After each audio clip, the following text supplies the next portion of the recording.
And welcome back, everybody, to Week 5 of CCL. We once again got another match going on. We just saw a little bit of the Battle of Texas. Now we got the Battle of Colorado going on here. We got, CU Black versus against Colorado Frost right now. So, what do you got on these guys, Prosper? Because, we sit there, we have a Battle of Colorado going. The stats are just as close as these two locations and campuses are. Well, it's going to be an interesting way. This one is happening in the Pacific region for the A division, and both of these teams have more than CU Black have solidified themselves on top for split number 1. Still a handful of matches to still be played. This is one of those regions and divisions that have a total of 12 teams versus the 10, like what we just saw in our previous North Central region match. Now, with that being said, for these two teams, CU Black is one of those rosters that everybody has spoken very highly of. They are a top 25 team. They are currently ranked number 20. It's Norte, Jugster, Apocalypse, and D-Nerfed have been a very strong team throughout the entirety of this region and through the first split. They are at a perfect 8-0, 24-0 map win-loss record. They have a 100% win rate, and you can't really say that much apart from their opposing adversaries within this region of Oregon Green, but they should be joining the likes of both Grossmont, ASU Gold, and Cali State University Long Beach Black within the next split. But for Colorado Frost, they are 5-3, 13-9 map win-loss record. They're really not too far out of the way of losing their top split, finishing ahead of split number 2 to say GCU Purple, who are 4-5, given how the end of this split might go for these two teams. A loss here might just set Colorado Frost a little further back, and they're going to have to come out strong and swinging. You're already going up against, again, a flawless CU Black roster, and you're already looking down the barrel of the potential of finishing at the bottom part of a split within the going of things, but you got to try to win a few maps here. You got to try to win the series. Yeah, I completely agree. To speak on both these teams, I've actually faced CU Black before, oddly enough, back in the day in Modern Warfare, and I see a couple familiar names here. Definitely a fun team to go up against. So, I'm looking to see if it's just as fun to watch them. And, casting for Colorado Frost a couple weeks ago, I got to say, these guys approached, they're 5-3. They definitely solidified themselves in the league right now, and they're definitely a competitor. But like I said, the way they go about things is a little interesting. So I'm excited to see exactly how they've adapted over the past couple weeks, what kind of things are different, what kind of things are the same, and, overall, how these two teams duke it out. Obviously, CU Black has the advantage going into this in terms of records, but you never know what could happen. So it looks like we're already getting loaded up at this hard point on Moscow, and these guys are going to be going right at it with, Jugs going right for spawns right here on the bat when it comes around P2. 1-0 for Colorado Boulder Black, and 0-1 for University of Colorado. Colorado Springs on this map mode combo, and for Colorado Frost, we'll be starting off on the favorite side of the map. So for Colorado Black, what they really want to be able to try to do is not only be able to keep P1 scrappy, which they're doing a great job of doing, but they also want to try to break through the hard point. Keep things scrappy for the time being, and this is their advantage to try to break inside P2 spawns with 25 seconds remaining at P1. Yeah, we do see these guys really duking it out right here on this first point. We see CU Blood just getting a pretty strong start here. Jokester actually, mentioning back to that little kind of side flank he had going on, he was pretty successful on it, getting two of the guys, really helping his team out, airing out some space when it comes down to that point, which right now looks like Colorado Frost is just trying to set up here for this next point, because when you're sitting there, you're down so much, and you're kind of locked in and your spawns are playing into your favor here. You just kind of want to keep it down as locked down as best as possible. And Metro trying his best to do that there. Running 5-2 so far, pretty impressive showing for a man who's in the front end. And not too bad. Metro at an overall 1.45 KD. The captain for Colorado Frost, P2, has popped 20 seconds. The majority, I should say, 10 seconds to Colorado Frost, 10 seconds towards the game clock. Colorado Boulder Black, they have broken in through the front. And you got close spawns if you're Frost, so one good attempt to try to break inside P2 again. Yeah, we do see these guys kind of duking it out right here on the second point, but CU already found their way to infiltrate themselves on. They're not able to find the pick right there back on Metro, but overall, it seems like they're just trying to hide back as far as possible, but, it seems like Apocalypse wasn't too aware of, stay prone, don't let them see you, and just hold that point, but, you got to get up eventually and rotate for this next point. we do see Metro already on there, sitting up once again, getting set up for this, trying to hold it down and get those last couple points going down. But overall, right now on P3, it's looking good once again for Colorado Black, because I mean, these guys, they sat there, they're a force to be reckoned with. They've established themselves kind of everywhere, but Metro, he's showing he's his own kind of force to be reckoned with. As he's just going for flanks here and possibly being able to get these spawns from what it looks like, possibly. I don't have the numbers advantage, not quite yet. These two players might just be challenged by Apocalypse right here. Sees the trophy system come up, is good for one. Perplex will end up trading them out, but it will not live for too long. Initially, the first break off is going to be good for Colorado Boulder to guarantee themselves the initial 20 seconds, but now they're guaranteeing themselves 40 seconds, damn near uncontested. Kodiaks comes in, tries to make a heroic play happen, is contest the time for maybe 2 seconds, but this has been quite the convincing P3 hold, as you just see Metro just getting a little limber real quick. The 74U in hand. Nothing to speak about it, chat. Don't worry about it. Colorado Boulder, they're over a 100-point margin to the 32 of Colorado Frost. Towards the Boulevard we go, where Colorado Frost are just hoping that their setup, these two players, will be strong enough for the reinforcements to come through. Yeah, and right now Colorado Black just trying to hold it down on these points as best as possible. I mean, these guys, we've seen them establish themselves right on the point, right off the bat when it comes to almost every single one of them. And if they don't get that chance, they've stormed it down well enough. You know, led by Jugster, led by Norte, and Nerf overall just doing a great job just like locking these points down. We see them getting a lot of trades going on right here. You know, just eating kills across the board when it comes to, you know, coming on these points. We don't see too many standout players overall. And usually when you're trying to play as a team and you're working in these hard point situations and these control, that's really good to see overall, because that means you have these players kind of actually playing as a team and you don't have one man to shut down the whole game. I mean, you want to talk about trying to shut down one man, that is a collective unit of Colorado Boulder. I mean, you just look at this 80-point score line. And they hold over top of their adversaries of Frost. And through the first set of hills, no real one player is that far ahead of the others. You got 3 players at 9 kills, now the 10th for D-Nerf. Apocalypse is at 5 and 9, and for the minute 23 seconds of hill time, it's just really clinical hardpoint coming out from Colorado Boulder. They're finding breaks when they need to. Their setups are absolutely fantastic, and although Frost had a really good setup for P2 within that first set of hills, Colorado Boulder, they didn't even break into the spawns. They just broke it through the front and zoned away and really ran away with now a 100-point lead. So now Colorado Frost really on the back foot, getting spawned out as well, all the way towards the Fountain Hill. Just hoping that Metro, player number 1 on the minimap, can go big inside apartments, but 20 seconds remaining inside P1. It's been uncontested so far. Colorado Boulder, they are just looking so dominant. Yeah, and you know, speaking of a dominant people and dominant players, I was kind of looking at Metro there for a while you're making your point. Like, this guy, you're talking about zoning out. This man was zoning out over there in apartments. He was sitting there wandering around, being a lone wolf, just trying to defend his best over there in the P2 spawns and trying to establish himself right up front. But he got picked off pretty quickly once he wanted to pick his head out towards that P1. But now that we are looking at P2 and we are trying to find these fights back and forth, as Neon set up in the back, get a pick, but Metro following up, getting a double and finding some time on that point, you know, back and forth. These guys on Colorado Black, they're having to look for a way to where they need to sit there and do that retake once again. We need to sit there and see these guys coming as a collective force.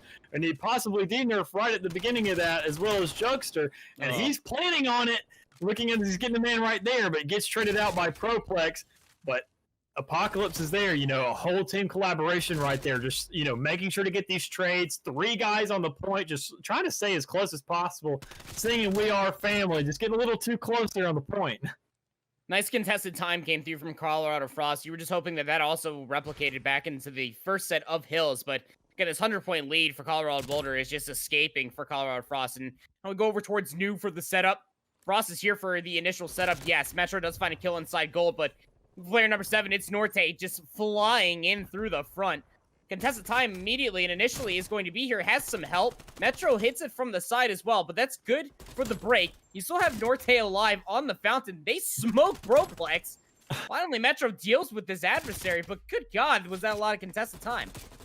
Yeah, these guys are definitely, that's what they're aiming for right now. If they're not sitting there capturing time, they want to be contesting it. Overall, you know, we sit there, especially in Colorado Frost situation, they really want to be doing that, because when you do have, you know, a 100-point advantage over you, you're trying to scrap together what you can. You're at least trying to buy this clock down, hopefully get a clutch point there at the end. But it doesn't seem to be a concern right now, because they finally clear at that point, but it's a little too late, because we're over on P4 now, and we got to sit there and make these rotate. So, we're going to see these guys trying their best to rotate over the street. We're going to see Neon being waiting on his men, doing a really good job of waiting on his teammates, trying to make a collective little push in.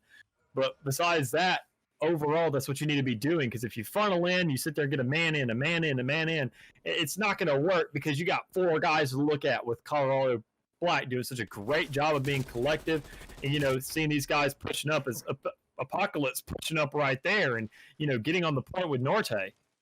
40 seconds remaining inside P4. Colorado Boulder Black, they can absolutely close it out here. So Frost, they have to contest this time. 22-13 for Metro. Somebody get this poor man some help, because Colorado Boulder, they're just running circles around all of Frost. Big 4-for-1 trade in their favor. 25 seconds left inside the hill. They have the tick to close out the game.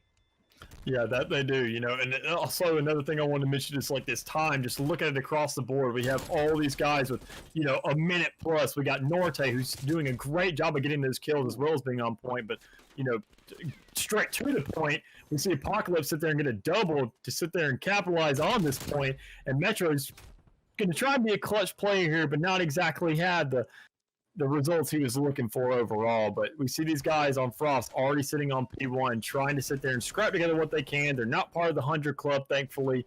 They're holding it as best as possible, but they're looking at some contested time right now, and CU Black's done a really good job of being together on these points. And Norte just showing that, he's got these kills for a reason. Oh, he almost actually just did Neon so dirty right there, but go inside a third set of hills. For how long, Kodiaks? For how long? And, well, it's only going to be 4 more seconds is how long here, Mick. And Colorado Boulder Black, they will be able to close out the Moscow hardpoint 250-118. And, man, I tell you, even off of, I was convinced that in towards P2. I tell you, Colorado Frost, they had the initial setup inside of P2. You got players inside of police station. They got the close spawns. Everything was all hunky-dory. And then you saw Colorado Boulder, they just come through green. One player comes through cutout. They don't even fully break inside the spawns, but they just zone them away. They're not even pushed up towards square. They're just laying prone in positions where they're not dying from police station. And that allows them to not only get about 40 seconds in total for P2 without sufficiently breaking the spawns, but it allowed them for a rotation over inside P3, which inside the first set of hills is very scary, because that meant for a 100-point lead within the first set of hills. And, for Colorado Boulder, they were just leaps and bounds ahead of this Colorado Frost roster, ahead of the first set of hills. And by the end of when we got to the second set, it was just too far gone. Colorado Boulder, the pace that they had set was just too much to bear for Colorado Frost. Yeah, overall, just Colorado Boulder, the way you're talking about how they're zoning out and, how impressive they were overall, just zoning these guys out. There's almost a specific art to that to show why they're undefeated right now. The way you can sit there and zone a man out, usually, you have these teams being super aggressive, just closing them out, finding a way to establish themselves. But it almost felt like, Colorado Frost, I'll admit, from casting for these guys before, speaking of zoning out, I think Colorado... Wow, there's going to be a lot of Colorado sun around tonight. Black just did a really good job of kind of, closing out Boulder, taking advantage of the fact that they were isolated every here and there. They zoned out the men who were zoning out mentally. They sat there, had a lot of isolated times where they were kind of split out. They weren't exactly trying to face the team. But meanwhile, at the same time, you have Boulder just doing a great job of going around the map as a collective unit, doing such a good job of sharing these kills, sharing this time, and just showing that, there's no standout player overall. And when you're sitting there looking at a team game, that's such an important factor that I think that going forward, they're a safe bet when it comes to these matchups. Yeah, so again, when you are looking at this from Colorado Boulder's perspective, remember they are flawless so far through this first split. Miami Search and Destroy will be map number 2 inside of the last match here on the Bravo channel here for CCL day number 1 of week 5. And Miami Search and Destroy, again, Colorado Boulder, they have played this once. Obviously, yes, they have won it. Miami Search and Destroy for Colorado Springs. Colorado Frost are 2-2 here. So go imagine that this might just be a comfort pick, obviously, for both these teams. I mean, hell, at this point, unless it's a map mode combo that doesn't even exist yet for Colorado Boulder Black, they're probably just comfortable on everything as far as this first split is concerned, given that they are, again, flawless. But still, for Miami Search and Destroy, Mick, it's a very interesting map mode combo within its own self. Remember, no smokes, no snipers, but the Craig 6 is your best friend. Triple AR, solo SMG setup for the defense. sometimes when it comes down for offensive hits, if you are trying to quickly work your way inside of B, sometimes you can catch defensive setups off guard with a triple SMG, double SMG setup.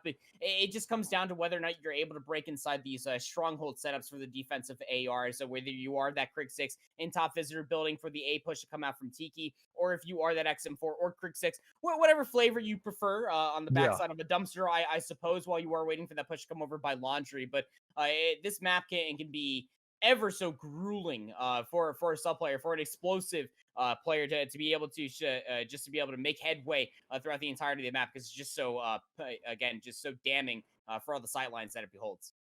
Yeah, and to capitalize off Miami, this is exactly what I've seen before when I sat there and casted for Colorado Frost last time.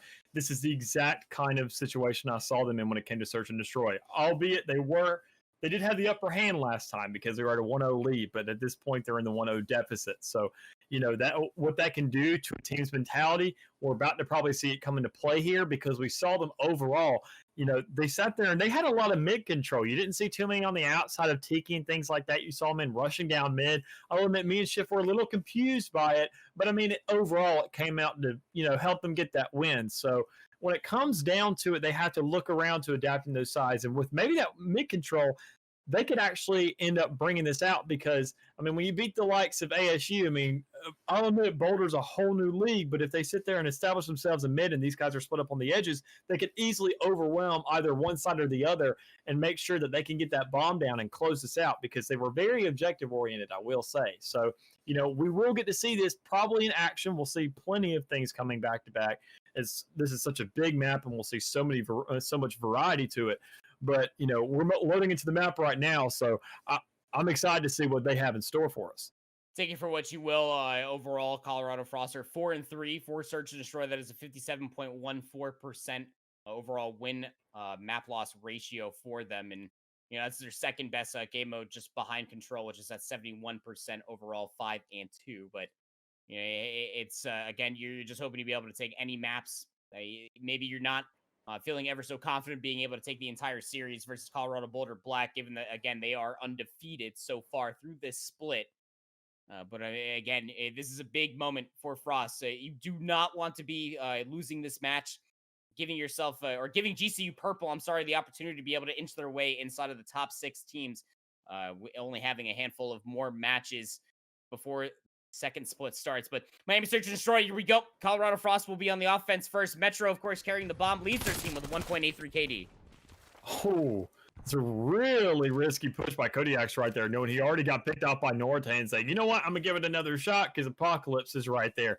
Maybe slow it down a little bit, bud, but, overall, the fact they got that kill, really good for them. Metro's going to try and make his way out, but didn't exactly get it because Jokster's waiting there in street with a really strong establishment. Lots of variety around here on the map. We got guys with flanks. We got guys on outside. We don't exactly see anybody over there on Visitor Center, which is, really fun to see because that's usually the kind of push and play. But we see a lot of street play right now, and we see a really interesting 2v2 as these guys are going to have to look for bomb if Colorado Frost is going to sit there and get this round on the board. And Neon now left in a 1v2. And we'll try to run away with their life, and they will get pinch fired. And, yeah, like you said, I mean, not exactly an orthodox setup initially, but what was it? With the initial setup, you had the one-player visitor building, one player through the middle scoop, and the street side playing the heady of a car. And then 2 players locking down the defense over by B Garage. Quickly turned into a rotation once that first blood ended up coming through.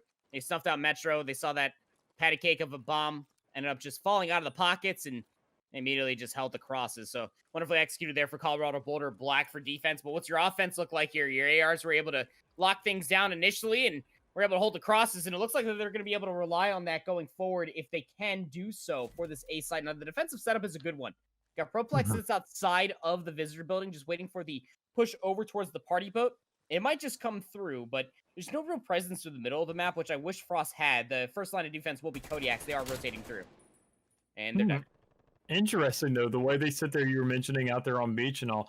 We saw Proplex holding that down. He had a view of it, but he backs up as these guys are now pushing in, and it's surprising. Did he not see him, or does he just... I thought at first it was kind of like an intel thing of like making the call, but now it almost seems like he didn't see him with the way he rotated around and acted like they weren't going to A side at all. But we do see Proplex getting a kill right there with the Syntax. As it looks like Boulder's going to be finding a new route to be taking as they're in a 2v3 situation, and they got to get this bomb down quick if they're going to sit there and have any kind of chance of winning this map. They got 22 seconds to work with. We see Jokester with the bomb trying to push it as quick as possible to this A side, but they got to worry about Metro over there who's behind that tipped over bus. They're closing in on it, but they still have to run into Proplex over here. Apocalypse picks off Neon. Jokester's making a push up, and he's getting the calls there. They see Proplex. He's going to keep on watching it. Ooh, Proplex finds them first. Wow. Actually gets that pick there. Okay, so interestingly enough, he sits there and wins that gunfight. Metro and Pro having to clutch this out somehow, but they do get the pick on Jugster, so it's fully optional. But with all the men dead, it really doesn't matter at this point. I almost thought that Apocalypse was going to get out with his life. Oh, you planted the bomb and you almost made it out. But again, that's just one of the more punishing aspects when it comes down to Miami Search and Destroy. It's such a massive map that when you're down to 35 seconds, when you're already pushed up so far with the bomb, you're not rotating towards B. You even see it there from the best play of the round. Kodiak's even trying to rotate through the middle of the map. Those sidelines are going to be covered.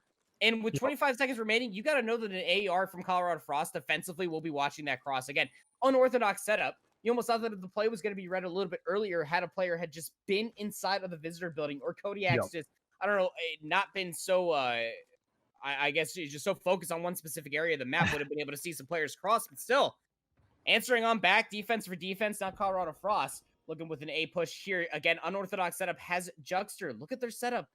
Just prone. Underneath on the outside. Just looking at that party boat, trying to get a quick pick here if he can, but he looks away at the wrong time. Getting picked off at a really quick plant from Frost here. Already trying to find a way to set up around this visitor center and get a kill, but Metro is going to be trying to make some interesting plays and can't exactly follow through with it. We do see Kodiak's already up here in this visitor center, possibly looking for a way to get a kill here and, you know, establish themselves on that bomb, but it doesn't look like Boulder's exactly in the line of sight of them yet. They're going to be finding a way to get these picks around the edges, which they do pick off Proplex with that. But Kodiak's is there to retaliate as they're going to try and close in, but he's getting the defuse. We got Apocalypse getting the defuse, and it seems as Kodiak's is going to see it. Turns the corner, tries to take the first gunfight, loses it. But yeah, like you talked about, Apocalypse just hops on the bomb. 1v2 situation, search and destroy. Will find yourself here. Yeah, just watch me, brother. I'm going to go ahead and stick the defuse. D-Nerf almost loses their life, but still, I mean, that was just such a heads-up play. And that offense almost comes through for Frost just because Jugster just does not stay patient with that prone spot. And I have seen that success with two players defensively playing over towards A, but if you are that solo defender over towards A, and you are playing prone with an AR, you do not play for information. You wait for players to either cross over towards A or your B defenders to convey that information. But Colorado Boulder, they walk away with the round win regardless. They're looking to hit piano pretty quickly, and there's that SMG presence that I was talking about, Nick. Oh, Kodiak! My goodness! Hey, how you doing? Okay. This man. Oh, Kodiak looking for a just that was sweet right there. That man, he sat there and got the follow up. It almost felt like Metro was a little distraction right there with the straight up charge. It almost seemed like it was planned by any means. But we got Proplex out here trying to win with a purpose. Not able to close it out though, because when you're in a 3v1 situation, I mean, how much can you do on a big old map like Miami? Oh, Kodiak's must be just so mad. This play was so smart. He came out from the alley, hit through street side, immediately into piano. Even after First Blood came through inside of top purple, it was a 1-for-2 trade. But the second that the rotation came through the middle of the map, the trades were better. Or over towards Laundry, excuse me. Just the trades were so much better from the Riverwalk. Colorado Boulder now 2 rounds in a row. 3-1 lead. Oh, Colorado Frost going to have to take this B site very quickly, but they're already throwing stun, so that's information for Colorado Black. Immediately should know where this is coming from, given that some shots are already coming through from Norte. Norte already just knowing they sit there, called out that stun. He said, you know, man, it's probably going to be coming up from there on top. So Apocalypse, you go ahead and make the roundabout. Go ahead and get that man. He's only one left because, I mean, I just closed one out. Norte doing a great job. D-Nerf just almost systematically closing these dudes down as Proplex is the last one standing so quickly. They're going to have that flash hit, and they're going to know exactly where he is, and he's a cornered animal in this situation. Proplex going to throw some shots, going to get a kill. No! Oh. There's only You so were much hoping you you were can going to be able to take a consolation kill there at the end, but I'm going to be able to. Yeah, here's that position that I was talking about, that when you're trying to take this B site so quickly that you're hoping that you can just work your way through that power position of an AR, typically either over by that right dumpster you saw from the best play, or just stood up just with a more direct line of sight inside of top purple. SMGs try to get frisky inside of that bar, but the bouncer over by the dumpster will not let you out so easily. So now Colorado Boulder Black, man, they are just looking so convincing ever since losing that one offensive round. And now they're just going to go with the B site rush again. It got turned up by Kodiak's flanking around the Oh my backside, but they're just trying to hit it from purple. Apocalypse for first blood, Juxter for a second. That is the B site. More than open for Colorado. Yeah, I mean, they sit there, they're in a 4v1 situation off like 30 seconds here now on the round. They have a free B site right now. Pro Play's getting locked out on A. They know exactly where he's at. They know he's going to have to go around, but don't even give him the chance to do that. When you play so aggressive, I think Colorado Frost isn't realizing they're on defense here. I mean, they're running in so quickly and so aggressively. And, you know, I think Colorado Black at this point, they've caught on to it. They know exactly what they're going for, and they're just shutting it out and not even allowing that to happen. When they get the hit so quickly, they sit there and shut the men down so fast. And especially in that situation where it's only 30 seconds, you're putting a 4v1. I mean, what can you do in that situation? You know, they have that site. They're going to have it on lockdown. I mean, you're not Agent 47 at that point. I mean, you're not going to sit there and knock down 14 men effortlessly. I mean, yeah, I think, you know, these guys got to sit there and establish what side of the field they're on when they're playing each side. Gonna be an A push coming out for Colorado Frost. 4 players deep. Jugster is playing this default. We'll see Metro cross towards the party boat. Can't lock down the kill. That's the one time you wish you got a Krig 6. But they will be able to lock down first blood regardless. Yep, and we're going to see a trade right here because Jugster's going to grab Pro, but Kodiak's going to be there for the follow-up and hopefully grab Jugster right here if you're in their situation trying to get this round on the board. But, you know, what we really need to be sitting there kind of seeing is Metro out there on the outside trying to push on this bomb, and Jugster trying to get ready for it because he knows these guys are set up around this point. He sees him out on the party boat, knows there's a man there, and you know that call's going through. And D-Nerf having another one ready. These guys, it almost seems like they're locking him down because Jugster does pick off Kodiak's right there. And now Metro, the last man. He does have the bomb, so he could be looking at a rotation here, but he's on lockdown and just gets shut out. You are not rotating off that party boat. I'm sorry, you are not leaving there. That is beached. You are done. There is nobody coming towards your rescue. Oh, gross. You keep partying until you die, okay? Yeah. You're not doing anything else because until the last cup gets flipped, Mick. Until the last cup gets flipped. It's just the last round, so it's like, you know, let's go ahead and call it. So overall, you know, I feel like Frost, referring back from like how I last casted in Miami, to, you know, to seeing this week, actually watching their progression. You know, when it comes to going forward, these guys are obviously a super competent team. I mean, they can sit there and face up against other teams. They've sat there and proven themselves time and time again. I mean, they have 5 wins on the board. But when you're facing the likes of Colorado, I don't think your aggression that works against other teams on Miami, you sit there and charge up. I mean, we talked about the stats on Search and Destroy. I mean, you can't, when you're playing on defense, you need to back up. And that's what Colorado Black did so well. They sat there, they set up in the back, they sat there and said, okay, we can play it a little bit slower. And then Frost is sitting there saying, if we can kill these guys quick enough, they're not going to react. But when you're so far back on such a large map like Miami, you can't get those kills quick enough to actually put them in that situation to react. So overall, it was Frost the ones who were having to think. And when you're not so used to that, when you're just used to sitting there closing out rounds really quickly, it's a tough situation to be in when you're shut down to a 1v4 in 30 seconds when the round starts. Yeah, every single time they try to initially break inside a site, they got first blooded. They try to make rotations happen. Not happening on Miami. And you even saw the one round that Colorado Boulder Black lost was because they tried to even toy with a rotation. They got punished because of it. They couldn't commit fully towards where the initial commitment was towards because they were already down in numbers. And that's just some punishing factors as it come through for Miami Search and Destroy.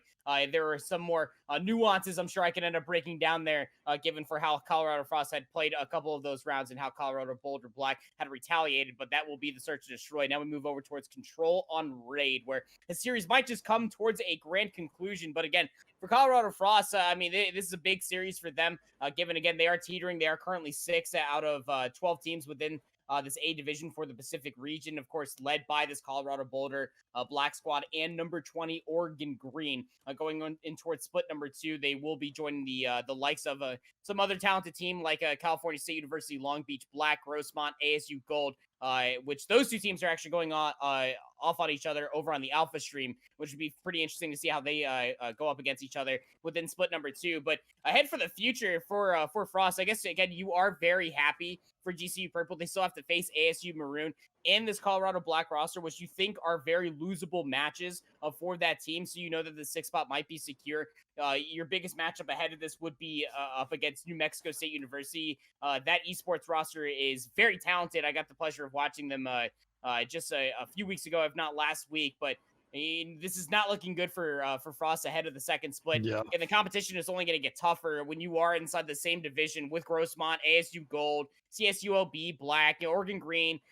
This Colorado Boulder Black squad will be back here as well. And this is what's just going to be so tough going forward for Frost, is that they have a lot to practice. They have a lot to really polish ahead of playoffs towards the beginning of April. But for Control on Raid is where they might be able to get some footing going for themselves. For Raid Control within its own self, they are 2-1. So I again take that for what you will. And this is their best map mode combo at 5-2 overall for Control, 71.43% win-loss ratio for this Colorado Frost roster. Yeah, and I feel like going forward, I mean, these guys, they really need to sit there and, try and get as much as a fight going when it comes down to this last matchup. Because when you're looking at going forward into the split and trying to find a way to, separate yourself from the rest of these guys you're competing against, I mean, situations like this, you usually know you're probably not favored in matchups like these, but you need to put your absolute best foot forward, because going forward, when you're reviewing yourself and get the pleasure of playing against a team who's undefeated, you can sit there and find a way that you react to these top tier teams and find a way to where you finally realize what's working, what's not working. So then when going forward, you have such a big resource right there in front of you when going through VODs and things of the likes of that, to sit there and realize, okay, this is what we can do. This is how we can incorporate this into our play style. And instead of looking at one game and the other and having to look at colors and try and draw the comparisons, you have both sides right there in front of you, and you just have to find this beautiful mix of the two colors. So going forward, you can find a way to incorporate their style into yours and just, take over everything. So, I'm sure on Control, they're going to find a way to do this.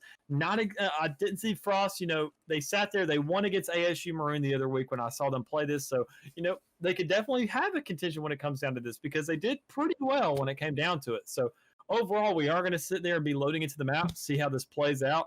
And hopefully, Colorado Frost can put a round on the board if they finally find their stride and find a way to shut down these guys, if they can get a hang of what they're going for. It would definitely be a momentum swing in the right direction for this Colorado Springs University. Colorado Frost would love to be able to take a map off Colorado Black, or Colorado Boulder Black would definitely be a nice little oomph for them going in towards split number 2. But it's going to be tough. Again, what more can you say about this Colorado Black roster? I mean, they have lost not much, not even a single map through split number 1. This SMG lineup is something to really beg in the question of what the hell do we even do against them as far as this region is concerned. But Neon says, I got you proper. I got an AR. I'll just beam one off the rip. And we do see also Kodiak get another kill right there. Metro as well. Surprisingly, we do see Colorado Black doing a really good job of holding themselves down on these points, trying to allocate themselves outwards. But, if you sit there and get a little too reckless, Frost does have a live advantage right now. So, if you played a little too slow, they can start picking you off and actually manage a way to pull this out. So, I mean, these guys, they did a great job when it came to the points of trying to allocate themselves. But now, with not much payoff to it, you got to sit there and find a way to actually put yourself out on top. Another push over towards B. We'll have 2 players stacked over towards the zone. So the first tick, if not the second tick, will actually be gained. Apocalypse is just inside the kitchen. He's got the recipes, and Metro is trying to finesse through the middle of the map. So this might be a last-ditch attempt to try to stop the capture over towards B, but yeah, you just might have to chalk this if you are Frost. I mean, Apocalypse is now on 5 straight. They're just so close to streaks at this point. You might just have to feed this in towards Colorado Black if you are Apocalypse. And well, with number 6 coming on through, yeah, you just play for streaks here going on forward. You got the life lead, and you got time on the clock to do so. Yeah, that's super dangerous for these guys. You know, if you're on Colorado Frost, you know, you have to sit there and be back closer to your spawn and things of the likes of that.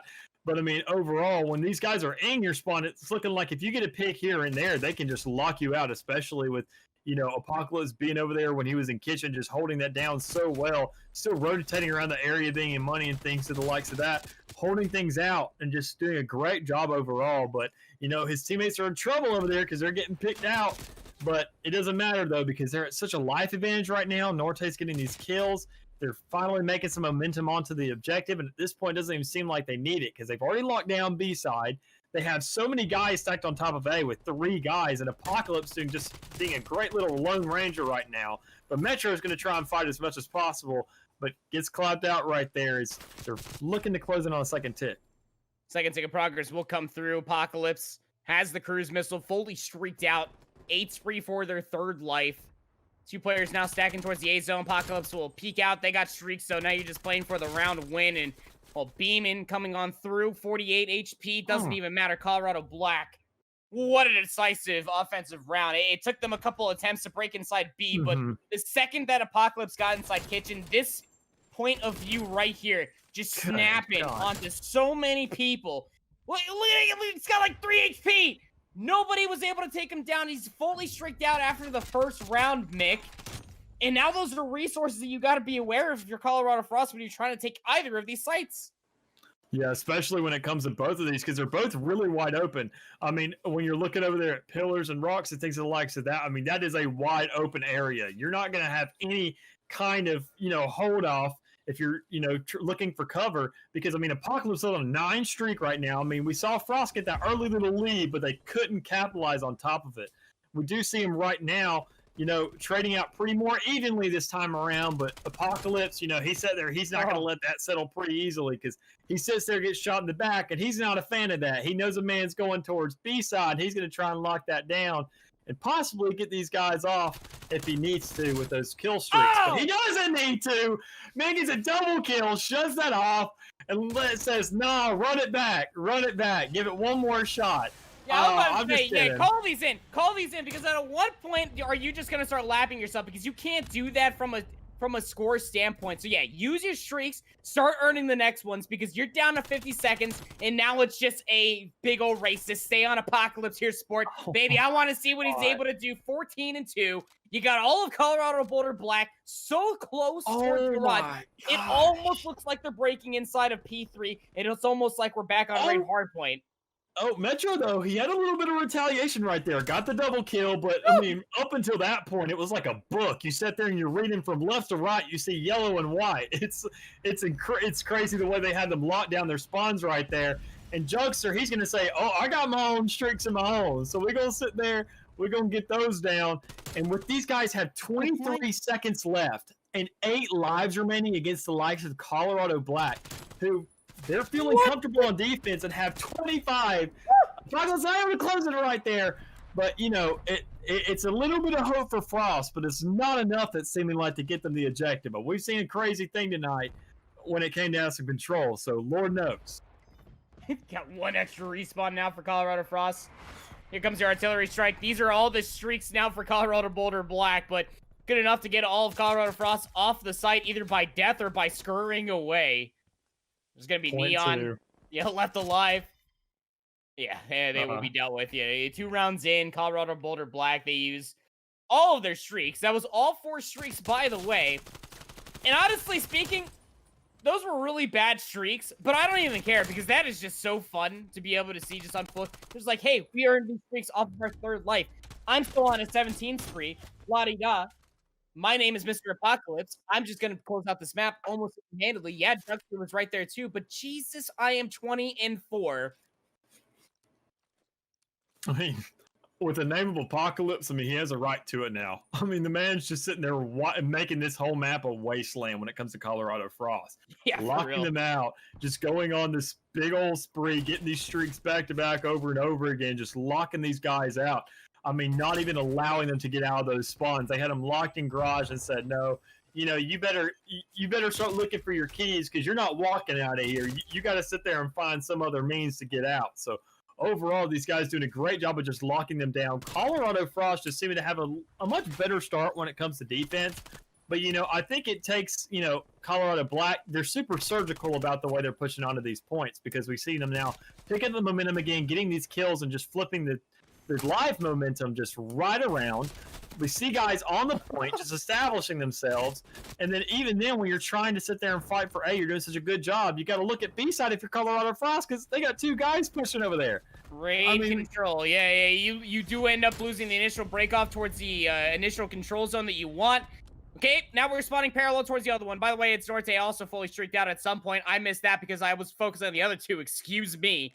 But yeah, that's a cruise missile that came through. B-Zone is here. Second tick of progress is there. Apocalypse is controlling money now. And yeah, B-Zone will be fully captured for Colorado Border Black. Make that 1 minute and 56 seconds. And I'm sure that they have another artillery strike in their back pocket. I'm sure that they got probably a tactical nuke. Are they holding a war machine somewhere? I know it's not allowed, Mick, but it might be there. They're trying.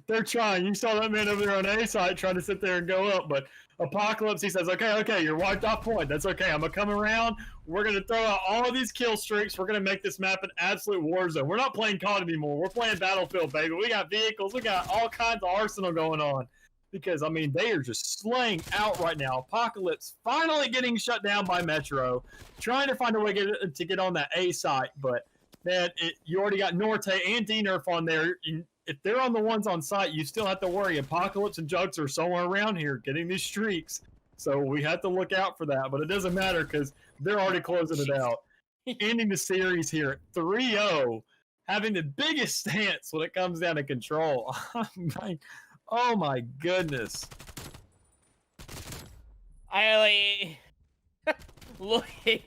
When it comes down to raid control, I'll just tell you, just from a core fundamental, if you are new to competitive Call of Duty as a whole, maybe you are an upcoming collegiate team, maybe you're tired of being double first rounded or just first rounded in these cups, but it's heavily dictated by middle of the map when you are looking to rotate from zone to zone, and when you are manipulating through the middle of the map from a defensive team, you are trying to fly through the middle of the map in towards art, down open staircase, through pillars, but the way that offense 2 times over for Colorado Black was played, there was always a player contesting inside a kitchen. You saw that from Mr. Apocalypse. Started their 17th spree within the first round inside a kitchen, started with 6. That was enough to open up the B zone.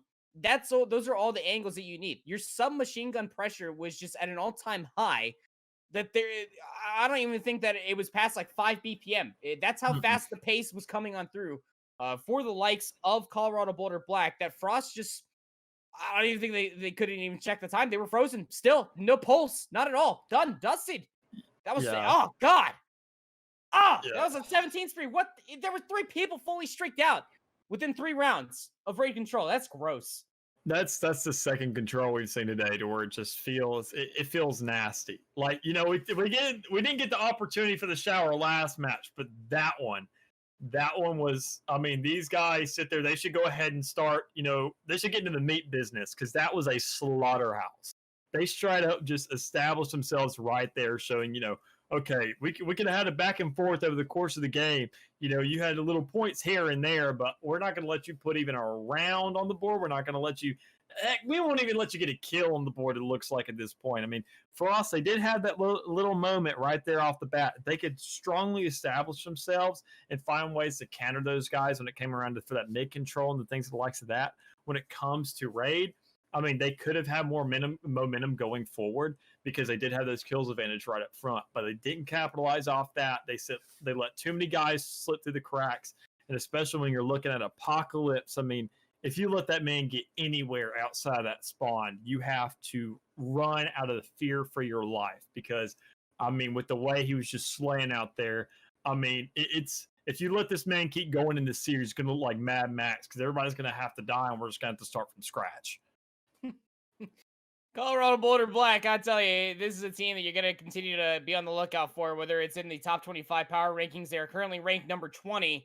At a split number 2, their competition will only get stiffer. They will be joining the likes not only with number 20 Oregon Green, a team that they are inside the same division. I believe that they still have to face each other. Yes, they do. So that's another match that still has to happen. So that'll be a good one to be able to see what happens between number 20 Oregon Green and their counterpart of Colorado Boulder Black. Or sorry, I'm saying that backwards. It's number 21 Oregon Green and number 20 Colorado Boulder Black ahead of split number 2, and that's going to be a very good one just for this region as a whole. I have casted both divisions a handful of times now for the likes of Cali State University Long Beach Black, Grossmont, and ASU Gold are still duking it out, I believe, on the Alpha channel. But this is just further developing to be a very interesting region to be able to crown themselves at the top of it with playoffs again just looming.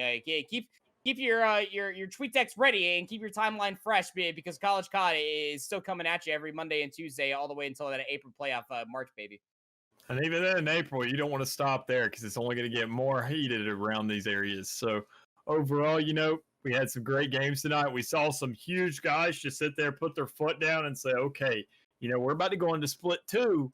So, I mean, let's just go ahead and show these guys what they're going to get a taste of going forward. So, overall, we got a taste of them as well. I have a nasty taste in my mouth after watching those past 2 control games that we witnessed tonight. So overall, I'm going to have to go get a drink to sit there and help that. Sit there, get some water to wash it down.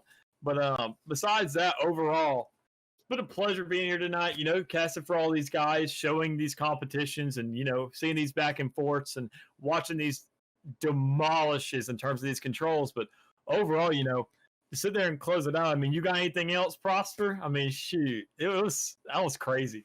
I'm still caught off guard. Again, there are regions that are finishing out their entire matches. They are already looking towards split number 2.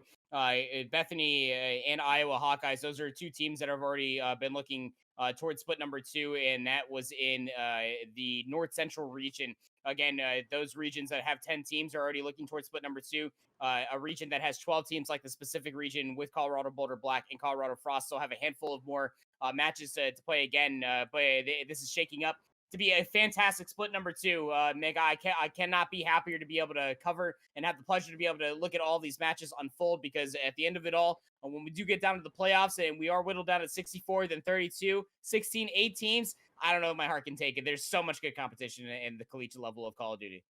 Yep, and we're looking forward to it. Once again, y'all sit there and follow us on Twitter and everything to sit there and stay up to date with it.